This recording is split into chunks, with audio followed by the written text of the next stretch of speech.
De président en président, les Français se retrouvent le soir du 31 décembre devant leur écran, qu'il soit désormais télévisé ou portable, pour entendre le chef de l'État formuler ses vœux pour la nouvelle année.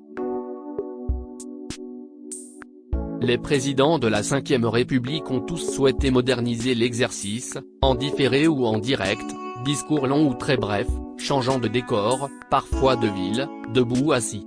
Mais si la forme a souvent changé, le fond reste à peu près le même, sauf lorsqu'il s'agit de faire passer des messages.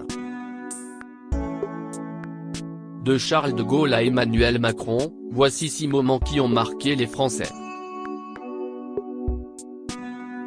1. Je crois aux forces de l'esprit. Les derniers vœux télévisés de François Mitterrand le 31 décembre 1994. Ce sont les plus célèbres et les plus émouvants, ceux qui restent et demeureront pendant des années encore, les vœux les plus forts prononcés par un président en exercice. Le 31 décembre 1994, après 2 mandats de 7 années chacun, François Mitterrand délivre son dernier discours du 31 décembre aux Français. Il se sait condamné par son cancer de la prostate, souffrant de ce mal depuis de longues années. Presque certain que cette année 1995 dont il évoque les contours aux Français, et qu'il leur souhaite heureuse, sera celle de son décès, sinon d'une agonie insupportable, il ose y faire allusion par des mots restés gravés dans les mémoires. Mes chers compatriotes, je n'apprendrai rien à personne en rappelant que dans 4 mois aura lieu l'élection présidentielle. L'an prochain, ce sera mon successeur qui vous exprimera ses vœux. Là où je serai, je l'écouterai le cœur plein de reconnaissance pour le peuple français qui m'aura si longtemps confié son destin et plein d'espoir en vous.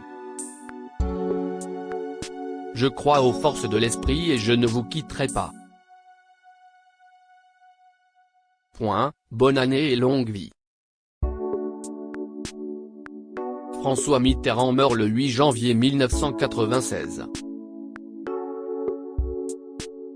Emmanuel Macron, son père Jean-Michel Macron, David de Rothschild, François Hollande. Ces hommes ont marqué sa vie de 4 minutes à peine au compteur, Georges Pompidou détient le record des vœux les plus courts, avec son discours du 31 décembre 1969. Souhaitant imposer sa patte après les années de Gaulle, Georges Pompidou décide de se rebeller contre la tradition. Assis dans son bureau de l'Élysée, légèrement souriant mais solennel, il prononce les premiers vœux de son mandat. Mais au lieu de se lancer dans un long discours comme en avait l'habitude son prédécesseur, qui avait initié cette tradition, Georges Pompidou surprend les téléspectateurs en prononçant l'allocution de Nouvel An la plus courte de l'histoire de la Ve République. Il détient encore ce record à ce jour, 3 minutes et 45 secondes. L'inverse du record du général de Gaulle qui a prononcé les vœux de la Saint-Sylvestre les plus longs. 18 minutes le 31 décembre 1961. Un discours centré sur la solidarité et la fraternité. Après avoir évoqué ceux qui ne peuvent faire la fête, le président fait l'éloge de l'amitié. Rien ne se gagne que dans l'effort, rien ne vaut d'être gagné que dans la fraternité, assène-t-il. Court et efficace. 3. Salut à toi 1975, les vœux loufoques de Valéry Giscard d'Estaing, le 31 décembre 1974. Valéry Giscard d'Estaing est celui qui a le plus surpris, le mot est faible, lors de ses vœux présidentiels. Désirant innover chaque année, le président de la République n'a jamais vraiment réussi à atteindre la modernité, y mettant pourtant tout son cœur. Pas avare de mise en scène, celui qui était alors le chef de l'État le plus jeune de la Ve République a régalé les Français pendant 7 ans, au coin du feu, seul ou accompagné, bouquet de fleurs sur le bureau, arrivant en marchant du fond de la pièce. Son imagination s'est beaucoup emballée. Valéry Giscard d'Estaing, époux et père de famille le cru 1974, le premier, vaut son pesant d'or. Assis devant le feu de cheminée crépitant, Valéry Giscard d'Estaing accueille les Français dans son salon.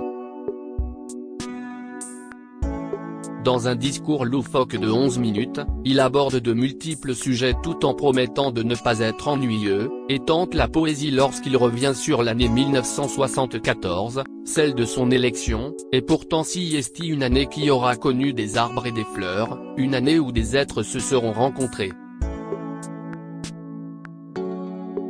Une année que nous ne reverrons plus. Certes. Puis, Valéry Giscard d'Estaing s'essaie à une nouvelle forme d'expression, le tutoiement. Adieu donc, 1974, et salut à toi, 1975, lance-t-il à la caméra et aux Français sans doute ébahis. Je souhaite que tu sois une année accueillante pour les Français, que tu répondes à leurs attentes. Continue-t-il, en roue libre. Le nouveau président conclut par un bonne année la France. À noter que Valéry Giscard d'Estaing n'a jamais souhaité terminer ses allocutions du Nouvel An par Vive la République. Vive la France. 4. L'année 1968, je la salue avec sérénité, les vœux non exaucés de Charles de Gaulle le 31 décembre 1967. Si les réseaux sociaux avaient existé en 1968, il y a fort à parier que des extraits des vœux de fin d'année 1967 de Charles de Gaulle l'auraient poursuivi pendant des mois. Avec le recul, on constate que le président de la République a formulé un discours on ne peut plus éloigné de la réalité qui s'apprêtait à lui tomber dessus quelques mois plus tard. Ne voyant absolument pas venir mai 68 et son cortège de pavés, le chef de l'État débute par « Que sera 1968 ? L'avenir n'appartient pas aux hommes, et je ne le prédis pas. » Oui, effectivement. Peut-être aveuglé par les couleurs que les Français voient enfin apparaître à la télévision, il poursuit, pourtant, c'est vraiment avec confiance que j'envisage pour les 12 prochains mois l'existence de notre pays. Des millions de grévistes, une jeunesse qui brûle. Encore mieux pour la conclusion, l'année 1968, je la salue avec sérénité. Vive la République, vive la France. On peut dire que Charles de Gaulle n'a pas eu le nez fin lors de cette déclaration du 31 décembre. 5. Nous sommes sur le bon chemin, les vœux en pleine crise de Jacques Chirac le 31 décembre 1995. Entre l'automne 1995 et le dernier jour de l'année, le pays a souffert d'un mouvement de grève comme il n'avait pas connu depuis mai 1968. Des journées de manifestation, 3 semaines de blocage dans les transports, la grève dans les lycées, tout cela à cause de l'annonce par le Premier ministre, Alain Juppé, d'une réforme de la sécurité sociale et des retraites de la fonction publique. Cette immense crise marquera le début du mandat de Jacques Chirac qui a été élu en mai de la même année. Difficile dans ces conditions, de s'adresser aux Français pour leur souhaiter une bonne année 1996. Contraint par l'exercice, Jacques Chirac ne se démonte pas et ouvre son discours en remerciant son Premier ministre pour l'action courageuse qu'il a menée avec détermination dans des circonstances particulièrement difficiles. Risqué. Jacques Chirac aborde ensuite la crise, au bout de 3 minutes, pour appeler les Français au dialogue et chercher le positif dans la colère du peuple. Des millions d'entre vous se sont levés très tôt le matin, déployant imagination et volonté, simplement pour arriver à leur travail. Nous sommes au début du chemin, mais nous sommes sur le bon chemin, conclut-il. Celui qui mène à la dissolution de l'Assemblée nationale de 1997. Jacques Chirac incarnait l'élégance à la française 6. Un 31 décembre pas comme les autres, les vœux d'Emmanuel Macron, en pleine pandémie, le 31 décembre 2020. Si est seul devant leur télévision que les Français ont probablement, pour la majorité, passé ce réveillon.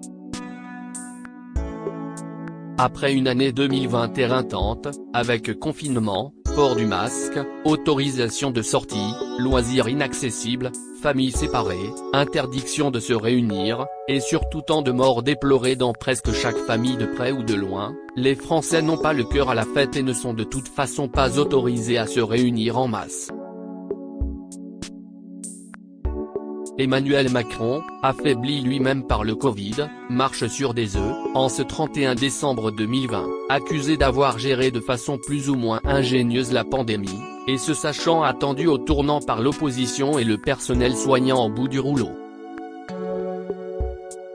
Je suis sincèrement convaincu que nous avons fait les bons choix au bon moment et je veux vous remercier de votre civisme, annonce-t-il lors de ce discours qui se veut tourner vers les Français et le courage des professions qui ont le plus souffert des conséquences du Covid-19.